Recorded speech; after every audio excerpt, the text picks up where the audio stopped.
और बगैर स्ट्रैटेजी के जाओ, मैं 2 दिन में खत्म कर दूंगा, फिर गोल्फ खेलूंगा। गोल्फ भूल स्ट्रैटेजिकली जाओगे साहब। सर, स्ट्रैटेजिकली आपको किसकी स्ट्रैटेजी ज्यादा अच्छी लग रही है एज अ वॉर एनालिस्ट?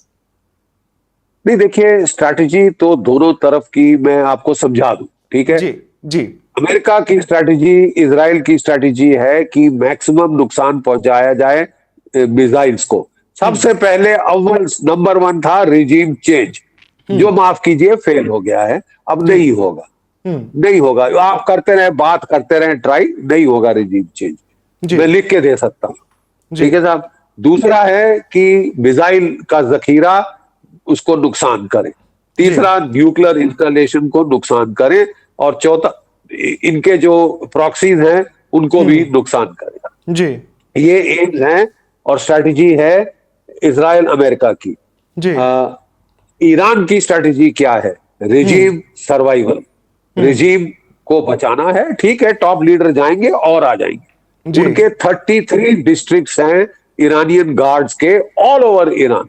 जी जहां उन्होंने पहले मरने के पहले ऑर्डर दे दिया था उनके चीफ वगैरह ने, अगर हम मारे गए कोई फिक्र नहीं, अपने अपने मिसाइल दाग देना जो टारगेट्स आपको पहले से बताई हुई है। वो जी वॉर गेम हो चुकी है और वो उसके मुताबिक दागे जा, 1 घंटे में रिएक्शन आ गया था। पिछली बार जून के महीने में 18 घंटे लगे थे ईरान को रिटेलिएट करने में। इस जी बार 1 घंटे में आपने 48 मारे टॉप कमांडर वगैरह, उसके बावजूद 1 घंटे में रिएक्ट कर गया और चले जा रहा है। और रिएक्शन रोज और घातक हो जा रहा है। जी इकोनॉमिक वॉरफेयर स्ट्रेटेजी, ईरान की सबसे बड़ी स्ट्रेटेजी है, हम तो डूबेंगे सनम, तुम्हें ले डूबेंगे, दुनिया की इकोनॉमी को डुबो देंगे। और जी वो कर दिया है। जी स्ट्रेट ऑफ हॉर्मुज बंद कर दिया है। जी तेल की कीमत $82 प्रति बैरल पहुंच चुकी है। कल शाम तक $100 प्रति बैरल होगी। इन्फ्लेशन बढ़ेगी, ज्यादा देर चला तो रिसेशन आ जाएगी ग्लोबल इकोनॉमी। जी मैं आपको सीधा कह रहा हूं साहब, आपके ऊपर तेल का असर नहीं पड़ेगा, आप समझते हैं? बिल्कुल सर, 50% बिल्कुल। आपका तेल आ रहा है गल्फ से। जी 60% जो हर घर में चूल्हा जलता है, नेचुरल गैस कहां से आ रहा है? वहां गल्फ से। जी कतर ने प्रोडक्शन बंद कर दी, जी कतर ने प्रोडक्शन बंद कर दी। जी आप समझते हो आप पे कोई फर्क नहीं पड़ेगा? नहीं, आटे दाल का भाव देख लो यार, हाँ, ये तो आप पे बिल्कुल फर्क सबसे expected ज्यादा है। पड़ेगा। जी सबसे ज्यादा फर्क पड़ेगा। प्लीज आप औरों के हित बाद में देखना, पहले भारत के हित में है कि हम जी आवाज उठानी शुरू कर दें। दुनिया सुनती है, भारत की इज्जत है। मोदी जी बोलेंगे, दुनिया सुनेगी, सुनेगी दुनिया। और उनको मेरी उनसे निवेदन है कि वो बोलना शुरू कर दें कि हमें शांति, वो कह चुके हैं, वैसे कह चुके हैं। थोड़ा अभी मंद आवाज में बोला था, बिकॉज ज्यादा ही शोरगुल है लड़ाई का। सर, एक लेकिन एक जैसे चीज। जैसे दिन बढ़ता है, 1 मिनट, जैसे जैसे दिन जी बढ़ते हैं, दोनों साइड की जीप बाहर आ जाएगी, थक जाएंगे, नुकसान बहुत हो जाएगा, पॉलिटिकल, इकोनॉमिक, मिलिट्री। फिर वो जी आपकी सुनने को राजी होंगे। जी ठीक है, तो अभी से बोलना शुरू कर दीजिए। आज डे 4 है। डे 5, 6, 7, 8, 9, 10, 12 पे तो पिछली बार जीप बाहर आ गई थी।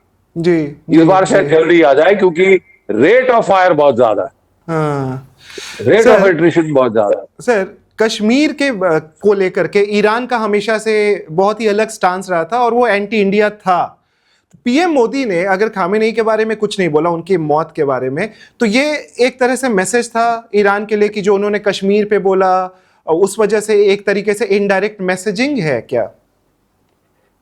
देखिए साहब, ईरान के ऊपर 2 पहलू हैं। जी एक पहलू की तो ये जो आयतुल्ला साहब थे, ये कश्मीर के बारे में गलत गलत बयान देते रहे हमारे बरखिलाफ, ठीक है। जी दूसरी बात यह है कि जो ईरान की सिक्योरिटी एस्टैब्लिशमेंट है, जी उसने अफगानिस्तान में हमारी मदद करी है, पाकिस्तान के बरखिलाफ मदद करी है, और वो तो फायर भी खोल चुके हैं पाकिस्तान पे। जी चाबहार का पोर्ट आपको चाहिए, क्योंकि access to Afghanistan, access to central Asia कहां से आता है? वहां से। तो ये कह देना कि हम तो अब लात मारेंगे, ईरान को अलग कर देंगे, ये मैं समझता हूँ शॉर्ट साइटेड है, गलत है, गलत है। आपको सोचना चाहिए लॉन्ग टर्म हित हमारे कहाँ है। हमारी ईरान से भी दोस्ती है, हमारी इजराइल से तो अच्छी खासी दोस्ती, इसमें कोई शक नहीं। हर लड़ाई में उन्होंने हमारा साथ दिया है। सो हम हमेशा टिट फॉर टैट देते हैं, आप अच्छे हो हम भी अच्छे, ठीक है साहब। लेकिन at a point in time it cannot be at the expense of our national interest. अगर हमारी इकोनॉमी की तबाही हो जाए, अमेरिका की मदद करते या वाहवाही करते या इजराइल की भी मदद करते, तो beyond a point we have to say भैया अब ये हमारी रेड लाइन पे आ रहे, अब भैया अब हमको आपकी लड़ाई बंद करो। जितना भी आप डोनाल्ड ट्रंप साहब शौक फरमाते हैं वो लड़ने का, भारत के लिए नुकसानदेह। We want to stop this fight और the whole world wants to stop this fight. बिल्कुल बिल्कुल। कोई देश बता दीजिए जो चाहता है कि ये लड़ाई चलती रहे। यूरोप के देश, चीन, जापान, कोरिया और अमेरिका के लोग भी नहीं चाहते। जो वहां पे सर्वे हुए हैं, पब्लिक सर्वे, 80% अमेरिका के लोगों ने बोला है हम ईरान से वॉर नहीं चाहते। 80%। ये आंकड़ा कोई मायने लगता है साहब? जी बिल्कुल बिल्कुल, ठीक है ना साहब। एप्स्टीन फाइल भी डैम्ड, लोग नहीं चाहते, मरना कौन चाहता है? ठीक है कि नहीं जी, तुम मर जाओ और भी मर जाए, घबराना मत, घबराना मत। मैं नहीं लड़ने गया था वियतनाम में, तुम मर जाओ, तुम मर जाओ। वाह यार, what moral right do you have to get people killed? अगर आप खुद लड़ने नहीं गए अपने टाइम जब आपका लड़ने का था, आई डोंट थिंक ऐसा लीडर का कोई मॉरल राइट है अमेरिकन को बोलना जाके मरो मरो, कोई बात नहीं, मर जाओ। कुर्बानी देनी पड़ती है मेरे लिए, एप्स्टीन फाइल के लिए कुर्बानी देने की जरूरत नहीं। Subscribe to One India and never miss an update. Download the One India app now.